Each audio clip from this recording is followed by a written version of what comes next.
Hello, I'm Erikka, this is ValoTV. I'm here with Christian Stadil. We are in Copenhagen. And Christian, you are the owner of Hummel sports and fashion brand.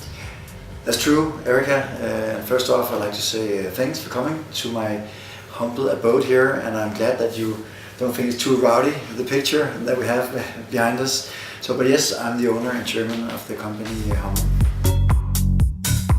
The fashion part of Hummel, how do you see that? And because you know you've also been involved with some art and fashion. You've been working with Art Rebels as well, doing a collection with them. Yes.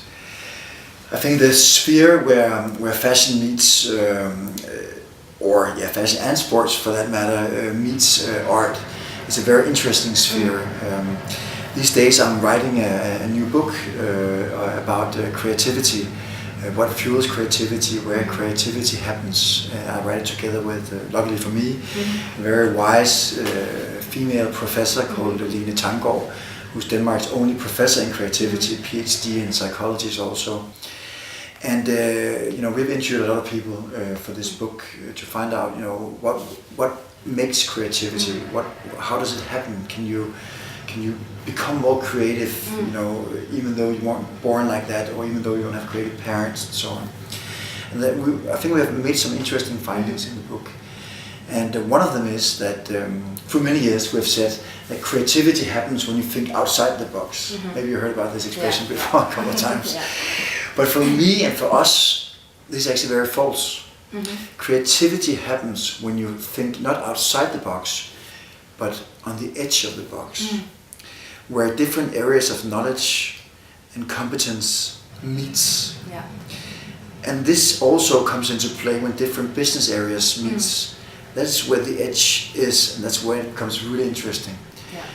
What happens if we as a clothing company works with a biotech company, as we have done for instance? Or as you mentioned, what happens if we work together with some artists, as we've all done through the years, and latest with Art Rebels.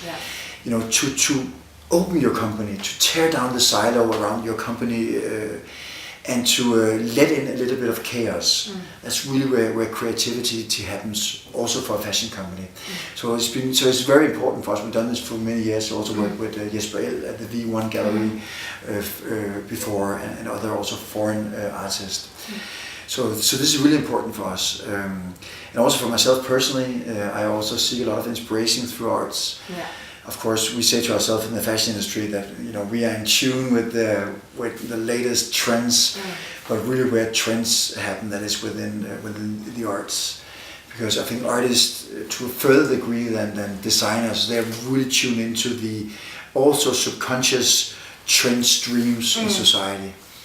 So when a guy like John Copeland, he starts in fashion, for instance, or when around 10 years ago in art, people start to work with more kind of the, again, very expressionistic, very raw, the aesthetics of ugliness, also in photography, Terry Richardson shooting with his dick out his pants, and this. Then a little bit later came into fashion also, and I remember I did a project some years ago, maybe you remember, taking 10 models and 100 instant cameras, putting them in a suite at the Arne Jacobsen suite at the Royal Hotel. No photographers, no stylists, saying, okay, party on, see you in 5 hours. This kind of raw, kind of, look that this campaign had. That was for me totally inspired by art. And I have many of these examples. Can you just tell me a little bit more about the project ReTHINK? Because I read about it, and you used plastic bottles with the recycling. And did you actually use them to create new things, and how did you use them in practical life?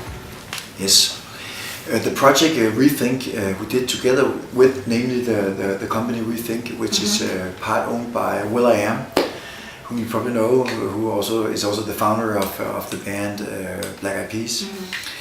And it's not a project I can brag with, so I have to mention already now my marketing director and good colleague Henning Nielsen from Henning is a very famous Danish name.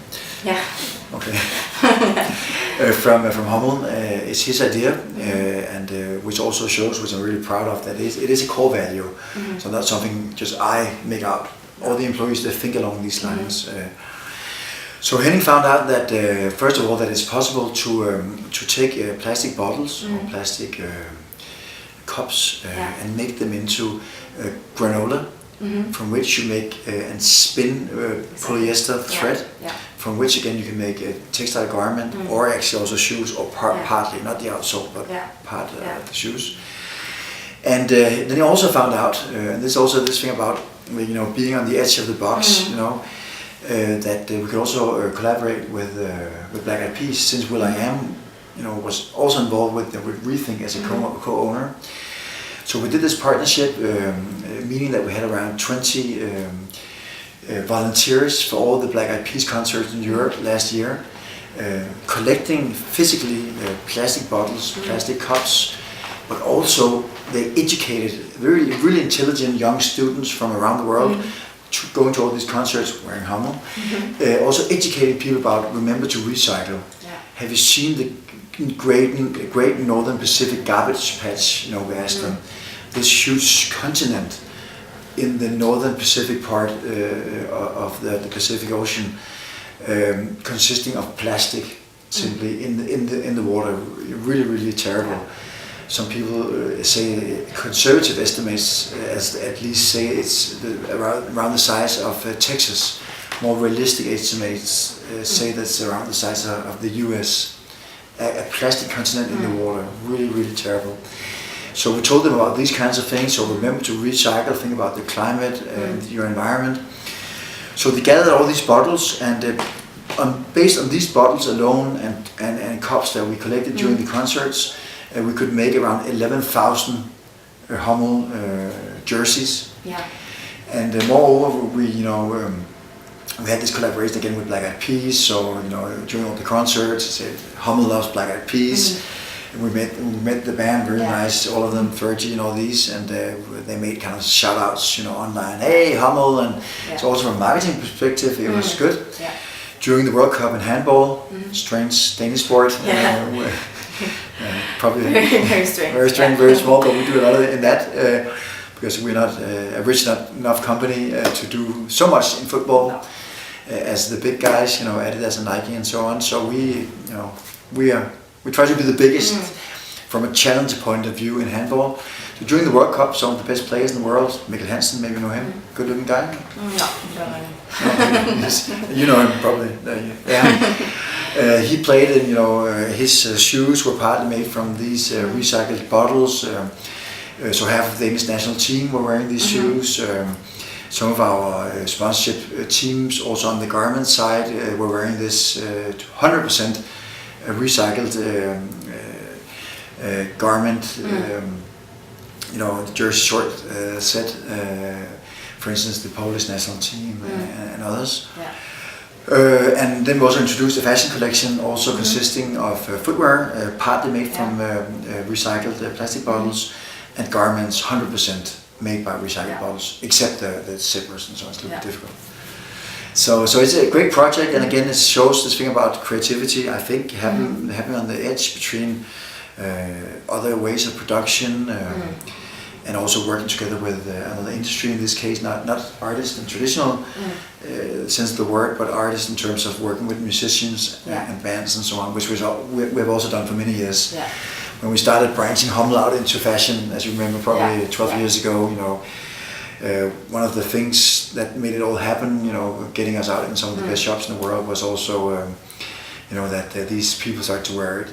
Everybody from No Doubt to Pink to Rob Williams, Gwen Stefani, all these Bono, and so on. So, and a couple of weeks ago, we just got into Colette again.